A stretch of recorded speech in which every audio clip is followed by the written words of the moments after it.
Alright, so we made a garage tent and fixed it up so we could sleep it in, make it portable, and bring it on all these outdoor expeditions. So I'm going to show you around what we did. I'm going to show you the stove. I'm going to show you the stove pipe. I'm going to show you the floor. This is just sitting in our backyard right now, so it's not permanent, maybe until the spring, and we might just turn it into a greenhouse. But this is like definitely sleepable. We slept in it. If you check out the last video, the link will be in the description. But it's good, and I want you guys to see that it's possible to do these things without spending a crazy amount of money, and if you just use a little bit of your creativity, then anyone can really do this. So let's get to it.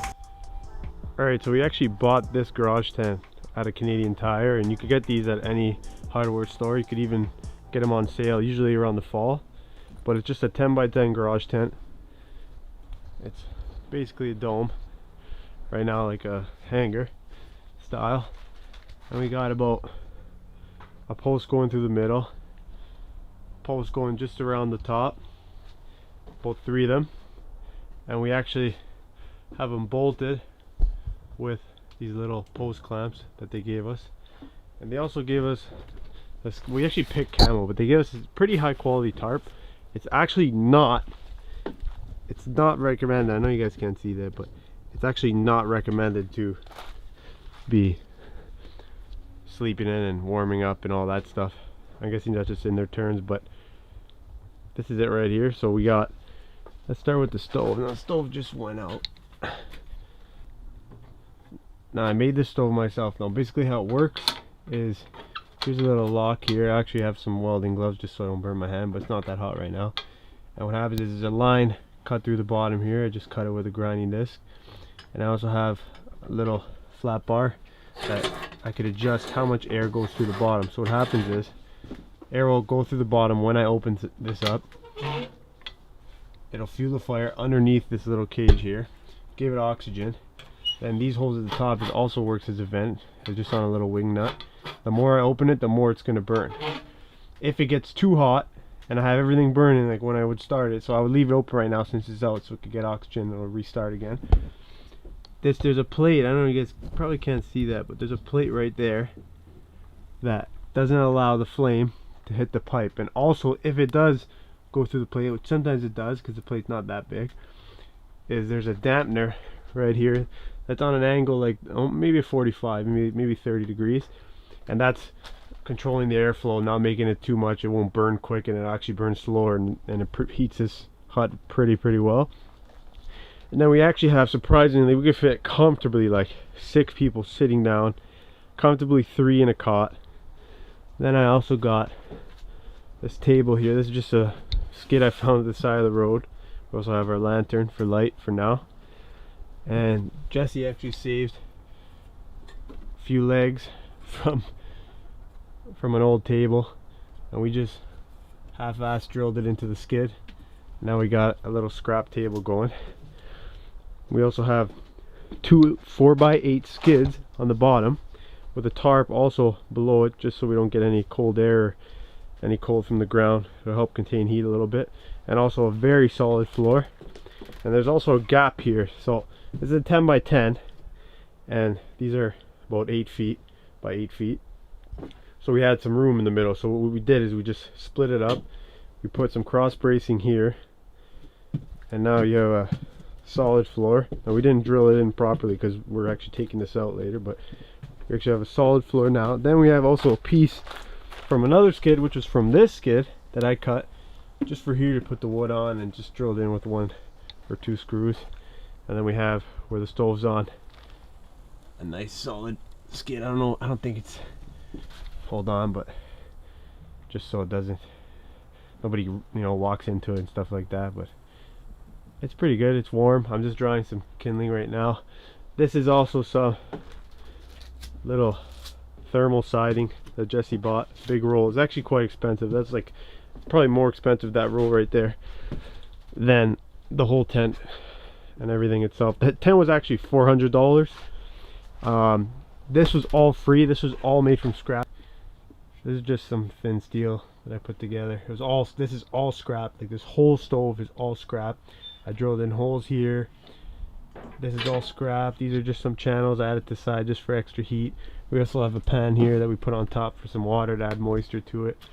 You could cook on this stove when you want to get it really hot, but you have to really focus on getting it hot and keep the vents open, and then it gets really hot in here, so you'd have to keep this whole door open.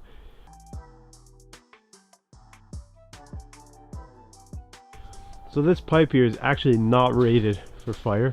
It's actually like air duct pipe, and it holds it pretty well. Like I said, this stove doesn't allow the flame to go up it anymore, so it's pretty good. Sometimes if it gets too hot and the flame does make it up, this will actually get red and it'll get very hot in here, but nothing bad has happened yet.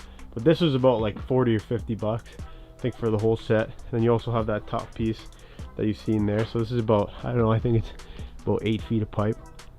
So the way we actually take this apart is this piece right here basically could fit in a 8-foot bed, or even in a shorter bed if you put on an angle, or even stick it on a little bit.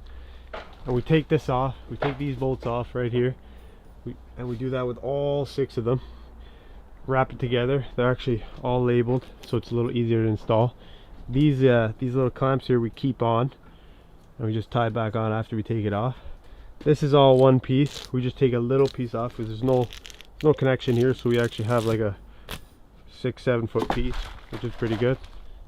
And then this top piece here we keep.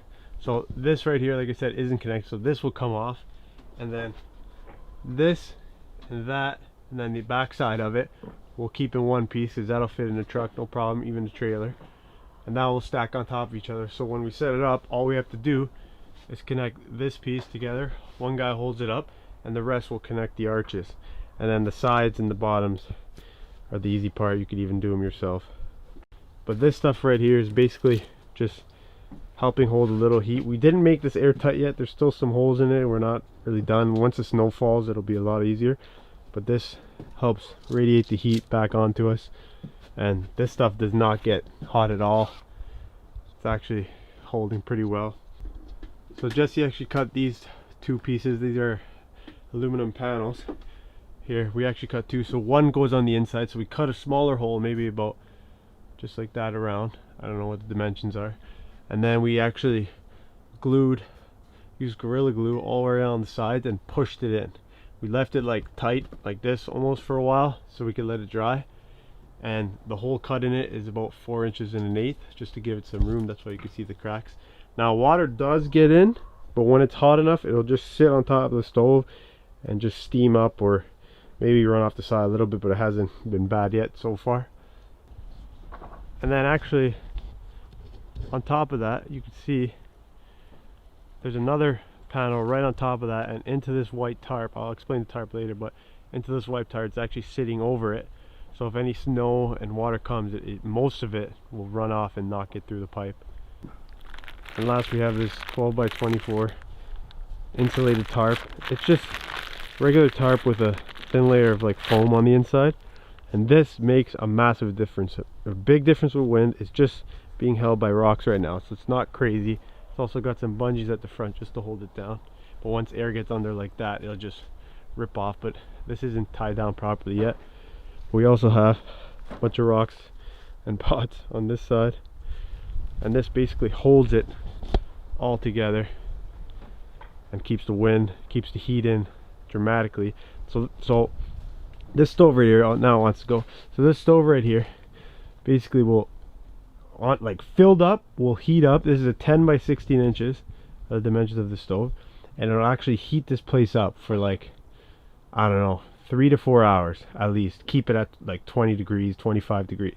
Once it gets to, I don't know, about maybe a couple logs left, even a log left, it'll start to cool down, and you might have to wake up in the middle of the night and fuel wood. But that's really with any stove. If we were to get any bigger stove, it'd probably just get way too hot in here. We'd have to crack it open a lot more, and then it'd just be a disaster. It also takes up a lot of space. But this is basically it. This is what we slept in on the last video. You could check that out. But it's pretty toasty. We got a lantern that keeps us light. We actually don't have any of this when we're setting it up. Like, this floor doesn't come with us, none of that. We just put a tarp at the bottom, which is kind of slippery. I recommend a carpet over that. But this is pretty much it. It's good enough for camping. in the spring, in the winter, even if you want to leave it permanently just like this, just to chill in, especially nowadays, it's a great time. Alright, so now it's roaring again. You see how it's really crazy, it looks almost out of control. All I have to do to calm this down is make sure that this is closed, lock it.